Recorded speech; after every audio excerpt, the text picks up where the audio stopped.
Right, Lini, I'm so Hi. excited to see you. I miss you. Thank you for joining Brands Connect. So, for the people watching, I'm going to give you a chance to introduce yourself, but a little bit about how we know each other. We used to work together at Mars, Mm. but now you work at the esteemed Procter& and Gamble. So, maybe you can share a little bit about your professional journey and how you got into the world of insights. Mm.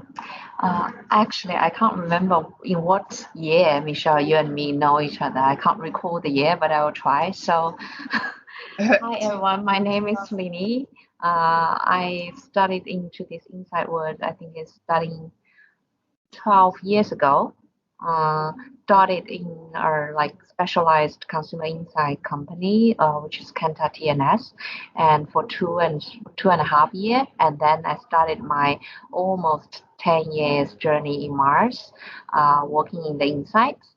In Mars, I've been working in different role in insights, like those kind of Nielsen syndicated studies, the area which I studied first, and then I work in shopping insight, category leadership, and then leading our business unit, which is government, from the end-to-end insights. I think I used, Michelle, you and me maybe meet each other right in the shopping insight community years Mhm. ago. Like And 2014, maybe. even earlier, I think maybe in Ireland, or we finally Oh meet face to yeah, face, yeah. something. Yeah. And then after almost 9 years journey in Mars, I just joined P&G skincare category, to looking after the innovation portfolio and content, just for 1 year. So that is all the professional journey about me. Like I'm a really passionate about human insights, and I've also enjoyed about how can starting from those big data, but also generating more meaningful and insightful human insight to help in business. I love it. And in your role, I think you told me that you are responsible for innovation, but you also do a lot of digitally Mm. focused innovation and marketing, right? So can you share more about that? What it, Uh, yeah, the context is, I mean, from for the category I'm working for, the skincare and also the brand, currently is heavily rely on the digital commerce. So that's why all the innovation also say for example the information we got from the competition, from the brands, and also from the consumer is all like I would say disproportionately like rely on the digital commerce in our world. yeah. Like say how you're reaching them through the media, and how you're grassrooting them, and then how you're selling right product and innovation on the digital commerce to make them to really make the purchase. So it's all about, I would say, like roughly like very huge percentage of the work. I would say my 80% of my work is relying on digital commerce environment. Wow. And even just thinking about the few times I've been to China, even digital commerce itself, if you double click into that, it's so much more advanced in China than it is in most other parts of the world. Like the prevalence of live streaming and being able Mm, to utilize WeChat or the mm. complex delivery services you have. So I don't know if you'll know the answer to this, but why do you think that is, that China's so much further ahead the rest of the world when it comes to digital commerce and innovation around digital commerce? Mm, my personal point of view, I think it's like both sides of the push. Say, for example, how those giant companies, say for Tencent and Ali or other like emerging player, how they dominating those apps into our everyday life. And then, say for example, how the WeChat have been embraced into our everyday life, and they're like surrounding us. Say for example, from payment, from the friend circle, and also from the article they push to us, which I would say maybe force us in the beginning, and then we get used to it. So this is one side how I think those digital players like to, to lead us to make this change. And on the other hand, I think it's about also the life about Chinese consumer, we are actually staying in. I think, Michelle, you definitely know, like when you stay in China, you see how people's life is getting. I would say, firstly, they have a very long working hour. Like they have a famous quote about 007 currently, which is people like working from like 24 hours and 7 days a week, which makes it's a metaphor, but it's which makes like their work and life are very busy, and then people also seek for leisure. So how they can using those fragmented piece of time to also enjoy about information they get and also connecting with the friends. I think that is also one of the reasons they can frequently add using those kind of apps or the way how the digital player is sitting into our life. So when these two part and connecting together, and then it will be huge impact to our Yeah. everyday life, and also makes those digital giants like dramatically expanding in our every piece of the life. And I would say the third thing, if we call back into 2014 something, which Michelle, I couldn't remember, the shopper data we see, we get it from China, like we can get every single piece of the people click and through.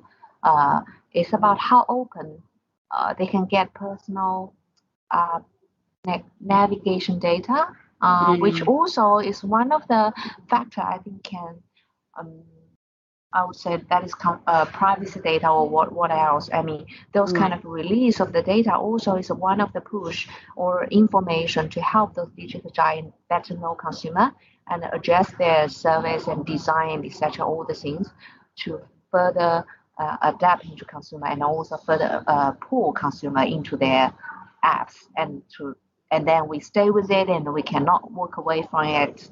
It's just Yeah. That is actually a really important difference, Lini, of this that China has a closed loop system that allows more access to personalized data, which allows a more personalized experience, mhm. right? Which is you don't have that in most countries of the world. So that's a good point. But do most people in China feel that that's help or a burden to have access to everything on demand all the time? Because, like you said, it's a circular thing. It's great because you can have anything anytime, but it's also bad because it makes the world move faster. Hmm, I also talk with people around. I would say 90% is enjoy about it. And Yeah. sometimes 10% they will raise some of the questions saying like everything will be surrounded. But I would say it's just a, like enjoyment more than those kind of burden because that's the life already shaped into. Yeah, that's true. So I know a lot of people are probably super interested to hear about how you're thinking about innovation at P&G. P&G is, arguably the best insights company in the world. So curious, can you share a little bit more about how you think about innovation at P&G for what is publicly shareable and how that's evolving? Mm, apparently, I'm just working here for 1 year, so I don't really know all the business units how they work like. But as far as I connected to know, in China, P&G is more divided into how to say um, three type of the category how they operate in innovation. One type of category is how you see those kind of hair laundry, like fem care. Those kind of if I wanted to use the word, I'm not sure whether it's the proper word is about still like half relying on the traditional Mm. channel of the hypermarket or and also one of the thing is also online grocery shopping, which is still in the traditional shape, but they are also transforming how to connect into those digital and then or mini channel shopping. That is one type of the business unit, which actually I didn't really have too much time to connecting with them. And then the second area is really about skincare. Skincare was shaping in China is about if you are not prestige brand, if you're more about entry prestige or mass prestige brand or even lower tier brand, that is like consumer massively spending time into the digital world to do the information searching and and also make the immediate purchase in the digital world.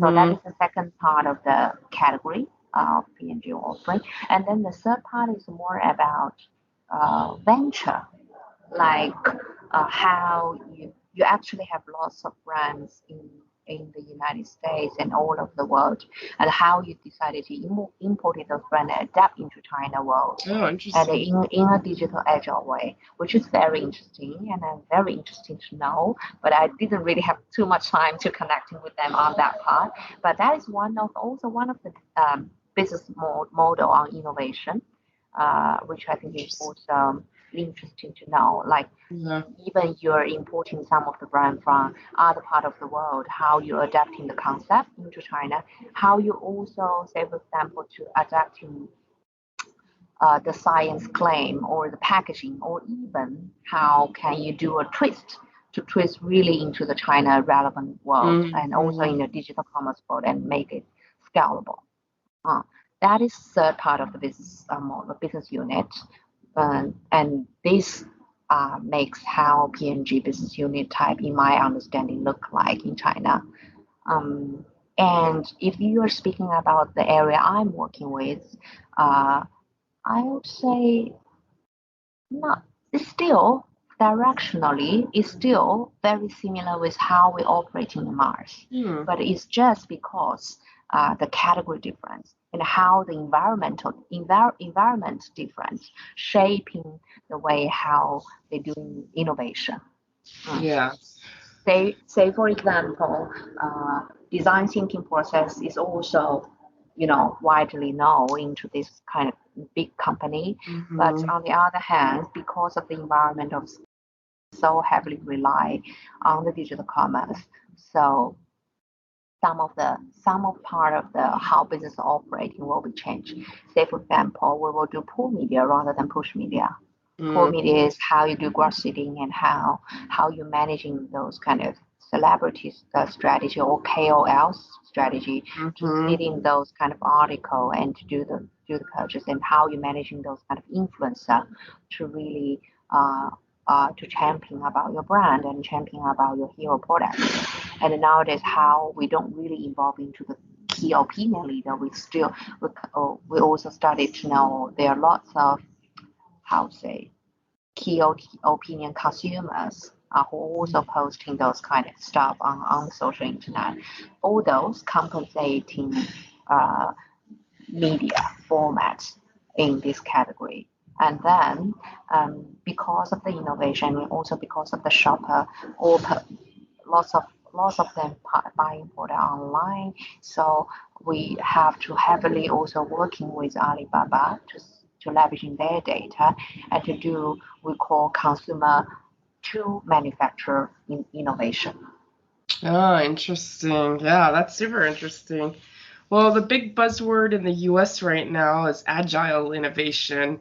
And how do we break projects down into hypotheses and sprints?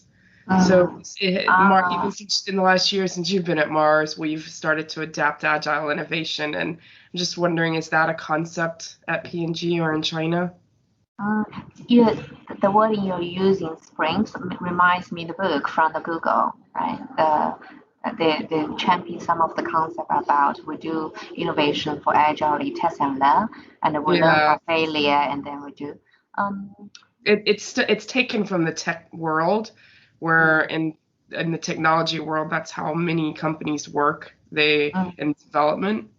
mm.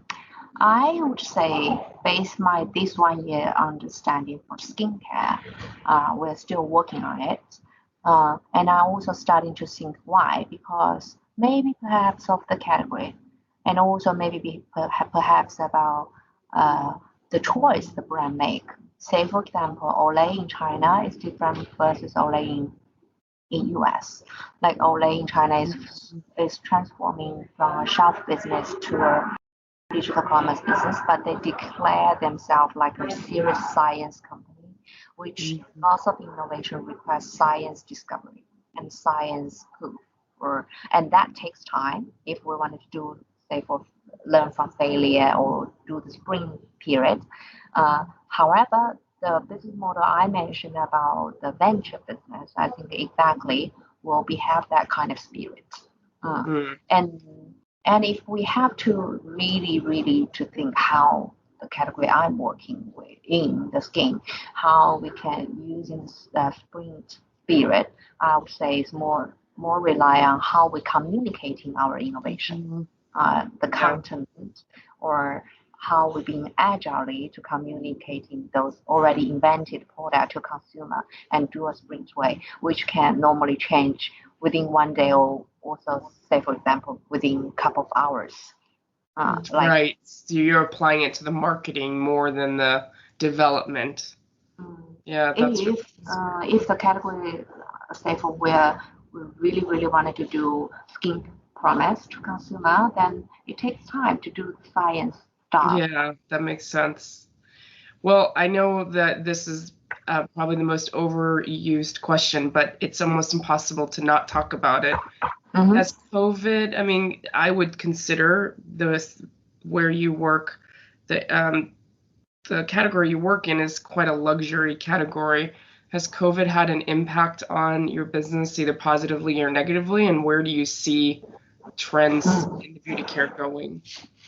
This is a question that I actually think about before our call. So, if I recall, the COVID-19, it actually happened in end of January, and the business is really challenging in February, which used to be a high peak area or the Chinese New Year. So that month, I see all those, luxury or I would say premiumized category are being hurt because those kind of categories really experience or still matters. Say for those, especially for those category who rely a lot on the beauty consultants, like who rely a lot on the counter business in the department store, which will be impacted. Well, for those online, I would say yes, definitely impacted in a way. But right after March, when the situation going covered, it actually less impacted. And we also see a rebound from, like saying people being like stay at home or indoor for a while. They claim themselves have a here and there problem and they wanted to buy more. And you can't even imagine. I can't remember whether you remember. I'm not sure whether you remember the last time we go to the dim sum place in Taipei, that shopping mall. After COVID-19, when people can go out, every weekend I see people queuing outside of those luxury brands and can't wait to buy stuff. It's more about like they have stayed indoor for a while and they can't wait to make some purchase and make them feel happy. So my hypothesis is it will be and it's going to be a rebounding trend. But I'm not really sure this rebounding trend will be sustainable or not because the amount of money and also it will be impacting on the economy environment. Which I'm not sure. And then the second angle, I would say, the COVID-19 actually pushing those lot of brands in China to reshape their business model. For example, I heard some of the brands they like disproportionately to drive their online business. And even for those kind of brands who sell in the department store, they kind of like to transforming their operating model into omni-channel model. And they also not only open their store in the JD.com or Alibaba.com, they also open in the WeChat store, which WeChat is part of consumers' life, even those prestige brands. And they also, what I heard is pushing the beauty consultants to be a informal live streamer. Oh, interesting. And selling those like live streamer to the existing user membership and about those new products. Will you, Lini, explain live stream to people watching this that don't know what it is? Because I didn't know what live stream was until you showed it to me a few years ago, and I was so fascinated by this concept. It's more about I actually think it's a concept back into old days when people watching TV, like doing those Yeah. direct share, that direct sales, and Yeah. you're using like say for uh 1 minute. So first of all, you're using like half minutes to introducing a product through a power claim or punchy message to promoting this product. Just a minute, sorry. Sorry, they just come to talk to me. So they using half a minute to introducing the product, the powerful message and punching way, but more about like a direct sales way to saying how amazing this product is about. And then the rest of the half minutes is about continuously persuading people to see how good this product is and how we're doing discount and to convincing people to do it. The live streamer is more playing a role, either the key opinion leader or I would say that they're not superstar. They're just like normal people around us, but they're doing those kind of champion to say how good the product is there and take you into the situation to experience the product and add a certain promotion and all those, all those talk is about the make you irresistible and have a strong willing to want to buy those kind of products. So it's the But same they're actually way. right. You can on the live stream. There's a way that you can convert on the stream, right? That's what Exactly, because they will put in the sales link exactly on the on the live stream, and then you can click, which makes the all. I would say, uh, Michelle is very hilarious. In this kind of business model, they're making every category impulsive. Yeah, it's very fascinating. If for those of Yeah. you watching that haven't seen this, you need to go Mm. online and check it out. We're Yeah, gonna run that's out of why. time Yeah. soon, Lini. So Oh. let's say what else you want to say, but I want to ask a couple more questions before we run out of time.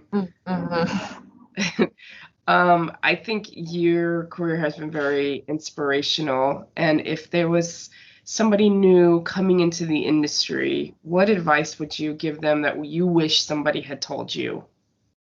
Um, I would, uh, if I do in this industry, no matter it's food industry or beauty industry, I would say the advice if I'm working to this industry, I will say I would pay more attention to OEM. Say more. OEM is something like I don't know the full name of it. It's basically let me see the how what